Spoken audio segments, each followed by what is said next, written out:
sei se eu vou saber responder. Não, olha, professora, não se preocupe, é um papo informal, tá? Um papo muito informal. Do jeito que eu ando esquecendo. Não tem problema, se a senhora isso daqui também, não se preocupe com isso. Qualquer coisa a gente depois, entendeu? Fala assim, a gente corta, edita, não tem problema nenhum, entendeu? Se a senhora quiser parar, entendeu? A gente para, a senhora falar, não era isso, a gente, entendeu? Tem problema, a gente corta. É essa que eu ando muito esquecida. Não tem problema nenhum. Mas aí corta e... Não tem problema nenhum, não se preocupe com isso. De vez em quando eu vou precisar passar aqui para dar uma olhadinha. É assim, às vezes quando eu faço entrevista, a pessoa fala, não era isso, não, eu te falei uma coisa errada, não tem problema, ela volta, ela tosse, toca o telefone, tudo isso, obviamente, depois a gente edita e corta. Tá bom? Bom, tá? Já tá? Então tá. Bom, eu queria começar com a primeira pergunta, que eu acho que é um pouco, digamos, óbvia no seu caso. É o seguinte: quando a senhora, no seu tempo, as mulheres mal costumavam ir para a universidade. E quando iam para a universidade, em geral, né, iam fazer coisas, digamos, professora, literatura, tal. Mas a senhora, uma exceção, a senhora, além de ir para a universidade, que já era uma exceção no seu tempo, a senhora foi fazer física. Então eu queria que a senhora contasse um pouco para nós como é que foi, digamos, essa sua passagem do ensino médio, né, digamos, para a universidade. Olha, acontece que eu fiz o ginásio no último ano, que o ginásio tinha 5 anos, né? Depois passou, eu tinha 5 anos de secundário, sei lá, e depois 2 de complementares, né? Fazia 7, né? Aí depois passou a ter 4 de ginásio e 3 de científico, que eles chamam, né? Exatamente. Aí, eu, na verdade, eu pretendia ser professora, porque a minha mãe, não, filha, mulher para ser professora, não sei o que lá. Mas aí eu tive um professor, naquela época, como era o ginásio de 5 anos, a gente já tinha física, química no ginásio, entendeu? E eu tive a sorte de ter um professor fora de série, que é o Plínio Sequinde, entendeu? E ele, eu dizia que eu não ia mais estudar, que eu ia ser, sei lá, professora de...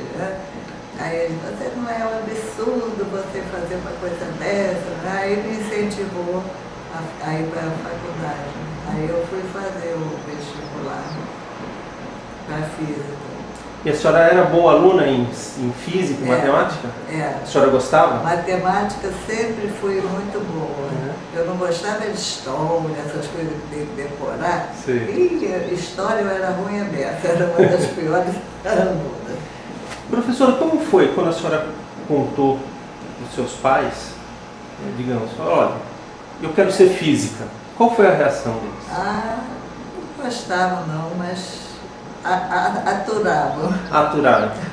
E eles, ao longo da faculdade, eles apoiaram a senhora na carreira? Apoiavam, mas não incentivavam, entendeu? É porque eu mesmo conheci o Plínio, né? Ele incentivou, e tive colegas que me incentivaram, tudo. Meu incentivo todo foi fora de casa. Como é que foi? Queria que a senhora falasse um pouquinho sobre o vestibular. Como era o vestibular naquela... A senhora se lembra? Era uma banca? Era exame escrito? Tinha que enfrentar uma banca? Exame oral? Existia isso? Exame oral. Exame oral? Era um exame oral. Agora, aí, de repente, eu já esqueci um pouco. Eu acho que até o próprio Plínio fazia, não tenho certeza, né? Fazia parte do coisa, era exame oral. E quem eram os seus professores na universidade? A senhora lembra? Com quem a senhora teve aula? A senhora chegou a ter aula com o próprio Plínio na universidade? Tinha a Maria Laura, tem Maria Laura. Maria Laura, sim. Tinha Moema, não tinha? Moema. Maria Laura. O Costa Ribeiro, Joaquim Costa Ribeiro, chegou a ser professor da senhora? Foi. O Leite Lopes, a senhora lembra se chegou a ser professor? Não, o Leite Lopes, se não me engano, ele estava fora, não tenho muita certeza. A senhora lembra que ano a senhora entrou? Que ano foi o seu vestibular? Ih, caramba. Por isso é que eu estava procurando meu currículo. Mas não tem problema, não tem problema. E durante a faculdade, a senhora fez faculdade pensando em ser, digamos, uma pesquisadora, ou ainda durante o tempo da faculdade a senhora pensava em ser uma professora do ensino médio? Eu pensava em ser professora. E como é que mudou essa sua decisão? Isso eu não estou lembrando muito, não. Lembra da história que você dava aula no colégio de freiras? Aí você conheceu lá? Tinha o Colégio Assunção, em Santa Teresa. A senhora já era formada? A senhora se formou e foi dar aula? Foi dar aula no colégio lá de Santa Teresa. E dei também aula no Colégio de Aplicação. O Colégio de Aplicação estava começando. O Colégio de Aplicação da UFRJ. Né? Aí eu dei aula nos dois. Mas o Colégio Assunção era fazer o contrário, incentivar, sabe? Perguntava as coisas, os alunos não sabiam. Aí eu tinha exame oral naquela época e não tinha incentivo nenhum, porque as moças elas não queriam saber de nada, elas queriam passar, ter o título, né? Aí não adiantava nada, eu tinha o exame oral, eu dava uma nota baixa, a freira dava uma nota para compensar, elas passavam. Aí eu disse, não vou continuar nisso não, afinal de contas, né? Deixa eu perguntar uma coisa para você, é um colégio só de meninas, esse Assunção? Tá, entendi. Não tinha aqui. Colégio de freiras, até as freiras eram professoras, tinha poucas que não eram freiras. E os professores e homens, não me lembro. Não. E como foi esse... Mas muitas eram freiras mesmo. Muitas eram freiras. E como é que foi esse seu encontro com o lápis que mudou, digamos assim, no qual a senhora decidiu, digamos, ser pesquisadora? Peraí. Não lembrava agora. Você ouviu falar da Elisa Frota Pessoa? Sim, lógico. Elisa Frota Pessoa? Nós éramos muito amigas. A gente fez trabalho junto no começo. Sei. E ela, um dia, disse que ia me apresentar o César Lattes. Aí eu conversei com ele e tudo. Aí ele, de algum modo, ele fez tirou a senhora do magistério e levou a senhora para o CBPF. Porque o Plínio Susequinde, ele não era, por exemplo, ele não gostava do Centro de Pesquisas Físicas. Sei. Ele dizia que aquilo era coisa de, não vou falar isso não, de garoto, sabe? Sei. Assim, porque era tudo coisa nova, né? Ele era mais... o César Lattes era muito novo, realmente, tinha 20 e poucos anos, né? Quando foi fundado, 23, 24 anos, né? E o professor Plínio já era de uma outra geração. Já, né? Ele não dava aquela coisa mesmo, centro de pesquisa. Não. E quando a senhora chegou lá, a senhora foi trabalhar diretamente com a professora Elisa. Eu trabalhava junto com ela, aí nós fizemos o primeiro trabalho, até depois eu tenho separado, né? Você não sabe, né? O primeiro trabalho do centro de pesquisa que eu fiz com ela tem nada a ver com... era sobre emoções. Sim. Porque a gente começou as emoções, quem trabalhou em emoções foi o César Lattes, né? Sim. Aí ele, quando ele estava em Berkeley, né? Sim. E trouxe umas emoções de lá. Que foram expostas lá no acelerador de Berkeley. Mas antes disso, não sei porque teve um trabalho que a gente fez sobre o negócio de mosquito. Eu acho que é o do Instituto Oswaldo Cruz, não sei. O César Lattes me parece que fala sobre isso, que era o alcance, tinha alguma coisa com o alcance do voo do mosquito. Do voo do mosquito. Acho que é capaz até de eu ter uma separada, alcance do voo do mosquito. Então eles criavam a larva do mosquito no lugar Aí depois, sei lá, abria, né? Coisa. Aí depois iam catando os mosquitos em várias, para ver até quanto, que distância chegavam os mosquitos. Provavelmente devia ter algum marcador radioativo. Isso, né? isso. Eles criavam lá num líquido que tinha radioatividade, tinha um produto radioativo. Sei. Então elas ficavam aqui.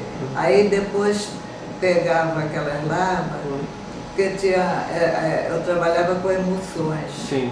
E tem emulsão que a gente já compra pronta, já presa no vidro. Sim. E tem uma que a gente chama emulsão líquida. Líquida. Da emulsão líquida a gente espalha, depois espera secar, não é? Depois revela e tudo. Então esses mosquitos eram criados num produto radioativo. Sim. Aí a gente botava aquelas larvas do coisa, espalhava a emulsão por cima e revelava.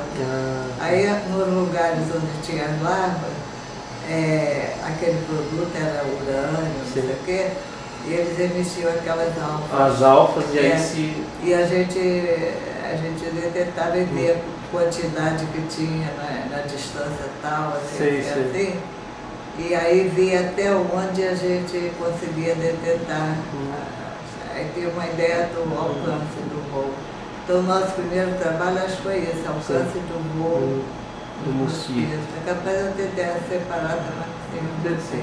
Eu queria que a senhora falasse um pouco, quando a senhora chegou ao CBPF, a professora Elisa já tinha um laboratório, digamos assim, estruturado. Quando a senhora foi trabalhar com ela, já existia esse laboratório da professora Elisa, ou não? Não, acho que se formou ali. Se formou junto quando a senhora chegou? Porque o primeiro trabalho dela foi esse que a gente fez dos mosquitos, se não me engano, eu acho. E depois, mais tarde, se não me engano, em 1950, a senhora e a professora Elisa assinam o primeiro trabalho que sai com o nome de Centro Brasileiro de Pesquisas Físicas, então, que é sobre o decaimento, que a senhora mediu o decaimento do meson-mi. Sim. Eu acho que foi, o do mosquito não chegou a sair, eu acho que ainda com o nome do CBPF. Me parece que o primeiro trabalho que saiu com o nome Centro Brasileiro de Pesquisas Físicas foi justamente esse que a senhora... com o decaimento do muon, né? Que foi, por sinal, um trabalho muito importante, né? Mostrou que o muon decaía, né? de uma determinada maneira e não de outra. Professora, na época, a senhora tinha consciência de que a senhora e a professora Elisa, as senhoras eram, digamos, pioneiras nessa área? Acho que não. A senhora não pensava, tipo, olha, eu sou a primeira geração de mulheres físicas do Brasil. Mas é que a Elisa, ela já era assistente do Costa Ribeiro. Sim. Ela já tinha, assim, uma história de professora de coisa. Eu estava começando. Mas não muito. Eu acredito que a professora Elisa devia ter talvez uns 3, 4 anos. Um pouco mais, não era uma carreira extensa. Não. Mas mesmo assim, a senhora parava para pensar e falava, poxa, gente, eu sou física, né? A primeira geração de física, de mulheres físicas que... Não, ainda mais como eu te falei, a minha mãe, coisa não dava assim incentivo, né? Então, eu gostava de falar quando chegava em casa. E qual era a reação dos seus pais quando a senhora falava sobre física? Não ligava muito, não. Achava que mulher não é para isso. Mas então, de alguma forma, a questão de ser uma mulher era colocada, né? Então, isso não fazia a senhora pensar por que a senhora, como mulher, tinha optado por uma carreira de Não, mas eu acho que foi tudo influência. Eu acho que a minha coisa começou com a influência do clima. Sim. E depois, quando a Elisa me apresentou o César Matos e tudo, né, que ela já conhecia ele ou não. Aí também ele incentivou e tudo, foi mais incentivo deles, não em casa. Sim. Professora, a gente sabe, a senhora trabalhou com emoções e a senhora é uma das grandes experts no Brasil sobre emoções. E a gente sabe, quer dizer, eu sei, né, mas a geração de físicos mais novos não tem ideia, mas a gente sabe que é preciso, digamos assim, um grande conhecimento de química para lidar com as emoções. Da onde, como é que a senhora aprendeu essa química para lidar com as emoções? Não precisa, não. Eu usava as emoções simplesmente como um instrumento de uma coisa para detectar. Sim, como um detetor. É, só. Mas a senhora participava, por exemplo, do processo, quando a senhora, por exemplo, expunha uma emoção, a senhora participava do processo de revelação lá no CNPF? Ah, sim, sim. Ou eram os técnicos que revelavam? Ou a senhora, digamos, botava a mão na massa e revelava? Não, a gente fazia assim. Agora, não me lembro. Eu sei que a gente vivia na câmara escura.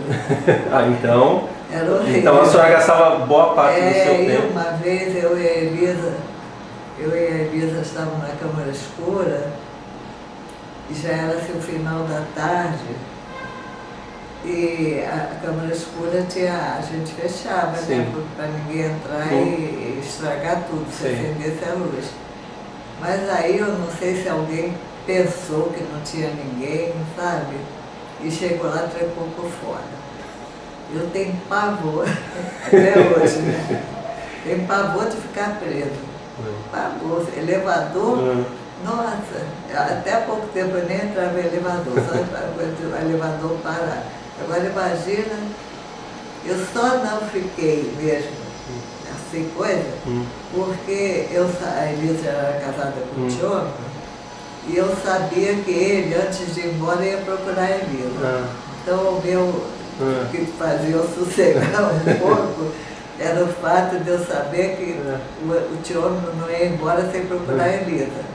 Aí, como ele sabia que ela trabalhava na câmara escura e tudo, ele ia procurar.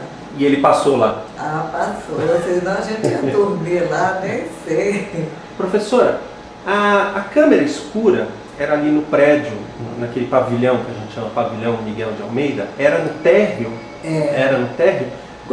Como é que se distribuía o laboratório da senhora e da professora Elisa? Ocupava todo o térreo, uma parte do térreo, a senhora lembra? Não, no térreo tinha também a parte de eletrônica. Eletrônica? Tinha a parte... A biblioteca também ficava no térreo ou não? A senhora lembra? Eu acho que sim, não estou muito lembrada não. Falei que eu estou esquecida dele. A biblioteca...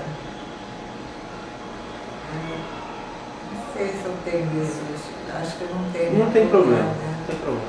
Professora, eu queria conversar um pouquinho mais sobre as emoções. Como a senhora e a professora Elisa escolhiam o que fazer com as emoções, as linhas de pesquisa? Eu sei que as primeiras chapas que chegaram para a senhora e a professora Elisa foi o professor César Lattes, né?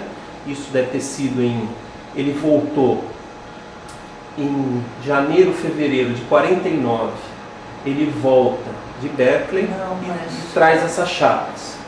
E aí acho que essas foram as primeiras chapas, emoções, que a senhora e a professora Elisa começaram, digamos assim, a investigar. Não, mas aí já foi as emoções com as partículas. Sei. Né? Mas antes a gente fez aquele trabalho dos mosquitos. Sei. Sobre o alcance de voo de mosquito. E era o pessoal do Instituto Oswaldo Cruz. Ah, tá. E eles queriam ver o alcance de voo do mosquito. Sim. E aí davam umas coisas com as larvas do mosquito para a gente ver o que fazer. Aí a gente tinha emulsão líquida naquela época. Sim. A gente espalhava a emulsão líquida por cima daquelas larvas. Sim. E aí é que era o trabalho de câmara escura, que a gente uma vez ficou presa lá. Aí espalhava, aí depois revelava, igualzinho que faz fotografia comum. Revela, depois faz... Tem observação no microscópio, né? Depois vai... Por sinal, a senhora observava no microscópio ou só as microscopistas faziam esse trabalho? No começo não existia, microscopista era um cargo que não existia. Não existia, porque ninguém trabalhava com microscópio, com essas coisas. Então as microscopistas, elas não eram moças. Sim. Que tinham só paciência de ficar olhando. Sim. Não precisava ter conhecimento nenhum. Sim. A gente mandava olhar, via, aí, olha, tá vendo isso assim, tá, é coisa outra. Procura algumas dessas assim, elas procuravam.